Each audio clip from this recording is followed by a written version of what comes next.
Hello, welcome to the biology class. आज की इस क्लास के अंदर हम एक्सपेरिमेंटली डिस्कस करेंगे सर्कुलेटरी सिस्टम को और रेस्पिरेटरी सिस्टम को।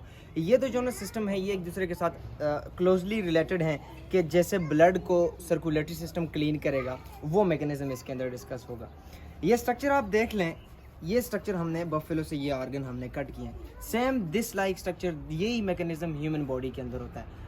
इससे हम डिटेल में समझ लेंगे इंशाल्लाह कि ह्यूमन के अंदर कैसे ये फंक्शन कर रहे होते हैं। सबसे पहले सर्कुलेटरी सिस्टम को डिस्कस करते हैं। ये आपको एक पाइपलाइन स्ट्रक्चर नज़र आ रहा है, इसको हम कहते हैं वेंट पाइप या इसको हम ट्रैकिया कहते हैं। और इसके अंदर ये आपको नज़र आ रही हैं रिंग्स, इनको रिंग्स कहा जाता है। और ह्यूमन बॉडी के अंदर इस पाइप के अंदर तो ये 20 से भी अबव है, मगर ह्यूमन बॉडी के अंदर 16 to 20 रिंग्स पाई जाती हैं। और आप अगर इन रिंग्स को देखेंगे तो ये इनकम्प्लीट रिंग है, ये क्लोज रिंग नहीं है, ये बैक के ऊपर ओपन हो जाती हैं।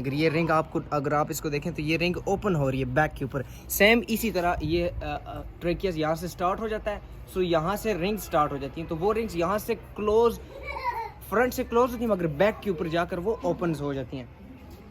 ये स्ट्रक्चर था ट्रेकिया का जो ऑक्सीजन को लेके आएगा। इसी ट्रेकिया के साथ एक सेकंड स्ट्रक्चर ही अगर आप देखोगे तो इसको हम कहते हैं ईसोफेगस। जो हम फूड इंटर करेंगे तो वो ईसोफेगस से जाएगी। अगर इसका स्ट्रक्चर आप देखें तो इसके अंदर फूड इंटर हम कर रहे होते हैं, इस स्ट्रक्चर्स के अंदर से फूड जाती है। अगर इस तरह का सेम स्ट्रक्चर ह्यूमन बॉडी के अंदर होता है, इसकी जो इसके अंदर वेव लाइक पेरिस्टालिसिस प्रोड्यूस होती है, जिसकी वजह से बोलस एंटर होता है।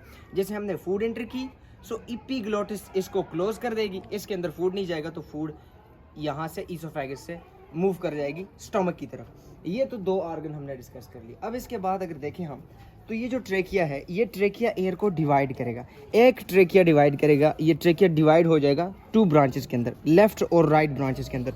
और वो ब्रांचेस एक लंग्स की तरफ जाएगी और दूसरी लंग्स की तरफ जाएगी। अगर इस इमेज के अंदर आप अगर देखें तो ये एक ब्रांच ट्रेकिया से निकली है जो एक लंग्स के लिए, और दूसरी ब्रांच ट्रेकिया से निकली है दूसरे लंग्स के लिए। ट्रेकिया एयर को लैरिंग्स से लेगा और फिर उसको डिवाइड करेगा दोनों लंग्स के लिए, एक राइट लंग्स के लिए और लेफ्ट लंग्स के लिए। लंग्स के अंदर वो एयर ऑक्सीजनेटेड हो जाएगी, और वो ऑक्सीजनेटेड एयर लंग्स के अंदर जो एक्सचेंज होगी, गैसेस एक्सचेंज होगी, कार्बन डाइऑक्साइड जो ब्लड के अंदर थी वो लंग्स से एक्सहेल हो जाएगी, और जो ऑक्सीजन थी जो हमने इनहेल की है वो ऑक्सीजन ब्लड के साथ शामिल हो जाएगी through the process of the diffusion. अब अगर लंग्स का स्ट्रक्चर देखें तो ये एक सैक लाइक स्ट्रक्चर आपको नजर आएगा। ये लंग्स हम कहते हैं ये बंच ऑफ एल्वियोलाई इनके अंदर होती हैं, फ्लूइड फिल सैक्स, जिसके अंदर गैशियस एक्सचेंज होगी। अगर इनके स्ट्रक्चर को एग्जामाइन करें अंदर से तो इसके अंदर एल्वियोलाइज होती हैं जिनके अंदर गैशियस एक्सचेंज हो रही होती है। अब वो गैशियस एक्सचेंज हो गई, ब्लड ऑक्सीजनेटेड हो गया, अब उस ब्लड को जाना है हार्ट की तरफ। इसको हम अभी डिस्कस करेंगे सर्कुलेटरी सिस्टम के अंदर, और हार्ट का मैकेनिज्म इसके अंदर हम डिस्कस करेंगे। हार्ट के मैकेनिज्म को जाने से पहले हार्ट के बारे में कुछ इंट्रोडक्शन आपको बता दूं कि हार्ट बॉडी के अंदर पंपिंग ऑर्गन जैसा एक्ट करता है, ब्लड को पंप करता है। ह्यूमन के अंदर इसका वेट डिफरेंट होता है मेल और फीमेल के अंदर। फीमेल के अंदर इसका वेट होगा 225 ग्राम्स और मेल के अंदर इसका 310 ग्राम इसका वेट होता है, और इसके अंदर 4 चैम्बर्स होते हैं। इसको हम हार्ट कहते हैं। अगर इसको आप देखेंगे तो एक इससे ये ट्रंक निकली हुई है और इससे डिफरेंट ट्रंक इसके साथ होती हैं। सबसे पहले इस ट्रंक को आप देखें, इसको हम एओर्टा कहते हैं, जो हार्ट से राइज होगी, हार्ट से निकलेगी और ब्लड को डिस्ट्रीब्यूट करेगी थ्रू आउट द बॉडी। इसको एओर्टा कहा जाता है। हार्ट इस तरह होता है, ये वाली जो ट्रंक होती है इससे इस तरह ऊपर से कर्व कर लेती है, इसको हम एओर्टिक आर्क कहते हैं। और ये एक इससे ये जो ब्रांच निकल रही है इसको ब्रेकियोसेफालिक ट्रंक कहते हैं, जो ब्रेन की तरफ ब्लड को लेके जाएगी। ये वाली साइड ब्रेन की तरफ लेके जाएगी और ये आर्म्स की तरफ लेके जाएगी। और ये वाली जो ट्रंक है एओर्टा की, ये वाली फर्दर डिवाइड होती रहेगी डिफरेंट आर्टरीज के अंदर, जो लेग्स को भी देंगी, जो एब्डोमेन्स को भी देंगी, पूरी बॉडीज़ के अंदर ब्लड को डिस्ट्रीब्यूट करेंगी। तो ये था एओर्टिक आर्क और एओर्टा। और ये एराइज कहाँ से हो रही है? लेफ्ट वेंट्रिकल से एराइज हो रही है। ये तो एओर्टा आपको समझ आ गया होगा। अब नेक्स्ट आप ये वाला स्ट्रक्चर देखें, ये वाली ट्रंक अगर आप देखें, ये भी ट्रंक है एक एओर्टा के साथ, ये वाली भी एक ट्रंक है। और ये ट्रंक कहाँ से आई है? ये ट्रंक लंग्स से आई है, और इसने ब्लड लेके लंग्स से ब्लड लेके आई है हार्ट की तरफ। अगर इसको हम कट करेंगे लास्ट में तो आप देखेंगे कि ये वाली जो ट्रंक है, ये वाली जो आर्टरीज है, इसके अंदर ब्लड है, और वो ब्लड कहाँ से आया? वो लंग्स से आया। ठीक है। अब नेक्स्ट अगर हम देखें तो लास्ट में आपको ये नज़र आएगा, ये वाला स्ट्रक्चर आपको नज़र आएगा। ये इनसाइड अगर आप देखेंगे तो आपको ये स्ट्रक्चर नज़र आएगा जिसके अंदर ब्लड है, और वो फ्रंट के अंदर आपको हार्ट वाल्व नज़र आएंगे, और ये वो साइड है जहाँ से ब्लड इंटर होगा हार्ट की तरफ, और इसको हम वेना केवा कहते हैं। वेना केवा ब्लड को हार्ट के अंदर इंटर कर रहा है, एओर्टा डिवाइड कर रहा है, पूरी बॉडीज़ को ब्लड फ्लो करवा रहा है, और उसके साथ साथ ये जो ट्रंक्स हैं एक लंग से आ रही है और दूसरी लंग्स की तरफ जा रही है। अब ये तो हमने इसका स्ट्रक्चर पढ़ लिया, अब इसको अगर कट करेंगे तो इसका इंटरनल स्ट्रक्चर डिस्कस करेंगे, उसके बाद आपको हार्ट का इंटरनल स्ट्रक्चर भी क्लियर हो जाएगा। तो चलिए दूसरी वीडियो के अंदर इसको डिस्कस करते हैं। अभी हम हार्ट को कट कर रहे हैं और इसके अंदर देखेंगे हार्ट का इंटरनल स्ट्रक्चर और हार्ट का ओवरऑल ब्लड फ्लो। ये हमने हार्ट को कट कर दिया है जो कनेक्टेड किया हुआ था डिफरेंट लिगामेंट से इस लंग्स के साथ। अब इसके अंदर हम इंटरनल इसका स्ट्रक्चर डिस्कस करेंगे कि हार्ट से कैसे ब्लड फ्लो हो रहा है।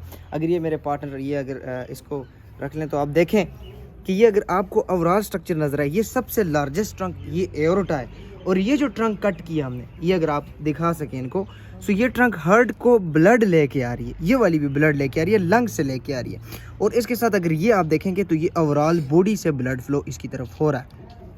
अब इसको हम कट करते हैं जिससे आप देखेंगे इस वीडियो के अंदर कि हार्ट कैसे ब्लड फ्लो करवा रहा है। ये हमने इसको अगर जैसे ही इसको टर्न कर दिया, सो ब्लड ये इस तरह हार्ट पंप करता है और ब्लड इससे निकलता है। अभी हम इससे ब्लड को इम्पटी करेंगे, फिर इसके बाद इसका स्ट्रक्चर देखेंगे।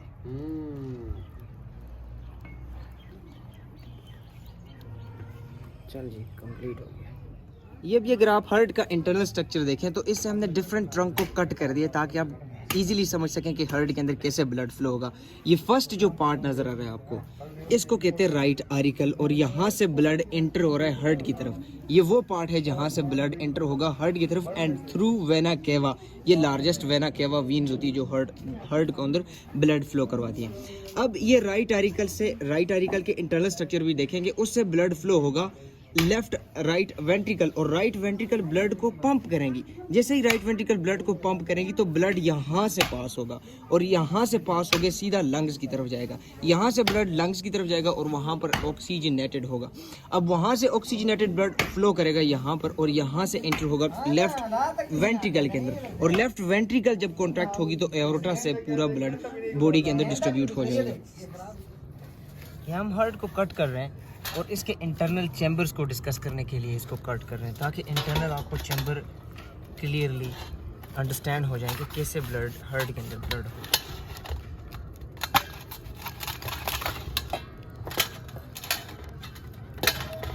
क्लोज कर रहे हैं। अभी हार्ट को कट करने के बाद इसके इंटरनल चैम्बर्स को देखेंगे। सो ये बेसिकली इस तरह जब हार्ट को कट करेंगे तो फर्स्ट आप एक साइड हार्ट की आ रही है और दूसरी साइड हार्ट की ये आ रही है। ये जो आपको साइड नज़र आ रही है इससे आप अंडरस्टैंड करें कि ये राइट आरिकल है। ये हार्ट का वो पार्ट है जहाँ पर ब्लड फ्लो होगा, थ्रू आउट द बॉडी से ब्लड इसके अंदर एंटर होगा। और ये जो आपको नज़र आती है इसको हम कॉर्डेट टेंडियंस कहते हैं। कॉर्डेट टेंडियंस कहते हैं। ये किसके साथ कनेक्टेड होती हैं? ये हार्ट के वाल्व्स के साथ कनेक्टेड होती हैं कि जैसे एक चैम्बर कॉन्ट्रैक्ट होगा तो ये कॉर्डेट चैम्बियन इस तरह ये भी कॉन्ट्रैक्ट हो जाएगी और वो वाल्व क्लोज हो जाएगा। यहाँ पर उसका इंटरनल इसके वाल्व क्लोज हो जाएंगे। सो ये राइट आरिकल है, यहाँ पर इसका वाल्व था। राइट आरिकल ने ब्लड राइट आरिकल से एंटर हो गया राइट वेंट्रिकल के अंदर। अब ये राइट वेंट्रिकल यहाँ से ब्लड को फ्लो करवाएगी। इंटरनली ब्लड यहाँ से फ्लो होगा और यहाँ से लंग्स की तरफ फ्लो करेगा, यहाँ से लंग्स की तरफ जाएगा। जैसे ब्लड एंटर हो राइट आरिकल से राइट वेंट्रिकल, यहाँ पर ये वाल्व था, ये इंटरनली वाल्व क्लोज किया हुआ था, अभी हमने ओपन किया। इसके साथ ये वाल्व था। अब वो वाल्व यहाँ से ब्लड, वो वाल्व जब ओपन होगा तो ब्लड राइट वेंट्रिकल के अंदर आएगा और राइट वेंट्रिकल जैसे ही कॉन्ट्रैक्ट करेंगी तो वो blood through this pulmonary artery lungs की तरफ लेके जाएगा। अब ये तो ब्लड लंग्स की तरफ चला गया, अब लंग्स से वापस कैसे आएगा ब्लड? अगर ये हम चैम्बर क्लोज कर दें तो ये वो पार्ट होगा जहाँ पर ब्लड वापस आएगा लंग्स से। इसको हम कहते हैं राइट आरिकल। ये देखें, ये वाला जो साइड है ये राइट आरिकल है। अब यहाँ से ब्लड राइट आरिकल के अंदर आए और राइट आरिकल से यहाँ पर भी ये वाल्व है जो क्लोज हुआ है। उस वाल्व से ये देखें आप, ये वाल्व है, इस वाल्व से ब्लड एंटर होगा राइट वेंट्रिकल्स के अंदर और राइट वेंट्रिकल्स जब कॉन्ट्रैक्ट होगी, ये जैसे ब्लड यहाँ से एंटर हुआ लेफ्ट आरिकल जैसे ही कॉन्ट्रैक्ट होगी ब्लड एंटर हो जाएगा लेफ्ट वेंट्रिकल के अंदर और जैसे लेफ्ट वेंट्रिकल कॉन्ट्रैक्ट होगी blood through out the pulmonary aortic trunk के अंदर एओर्टा के अंदर फ्लो हो जाएगा। इसके अंदर ब्लड का फ्लो स्टार्ट हो जाएगा। तो ये थे हार्ट के 4 चैम्बर और इसके अंदर वाल्व डिफरेंट स्ट्रक्चर था। उम्मीद है आपको ये टॉपिक अच्छा लगेगा। इसके बाद इंशाल्लाह हम नेक्स्ट एक इंटरनल ऑर्गन को डिस्कस करेंगे। Thank you. ये जो आपको स्ट्रक्चर नज़र आ रहा है इसको हम वाल्व हार्ट का कहते हैं या हार्ट के फ्लैप्स कहते हैं, और इनके साथ ये कॉर्डेट टेंडियंस कनेक्टेड किए हुए हैं थ्रू पेपिलरी मसल्स के साथ। ये वाल्व एक पार्ट को दूसरे पार्ट से सेपरेट करता है। जैसे ही ये पार्ट कॉन्ट्रैक्ट होगा या रिलैक्स होगा तो ब्लड इन वाल्व से ओपन या क्लोज होगा। जब ये कॉन्ट्रैक्ट हो जाएगा ये वाला पार्ट, सो ये वाल्व क्लोज हो जाएंगे। जब ये रिलैक्स होगा तो ये वाल्व ओपन हो जाएंगे और ब्लड वेंट्रिकल्स के अंदर फ्लो करने जाएगा। जब जैसे ही वेंट्रिकल्स के अंदर ब्लड फ्लो होगा तो फिर वेंट्रिकल्स जब कॉन्ट्रैक्ट होगी तो ये वाल्व क्लोज हो जाएगा और ब्लड लंग्स की तरफ चला जाएगा। सो ये वाल्व आपको नजर आ रहा है और इस वाल्व के साथ कॉर्डेट टेंडियंस अटैच हैं जो कि हेल्प करती हैं वाल्व को क्लोज करने में।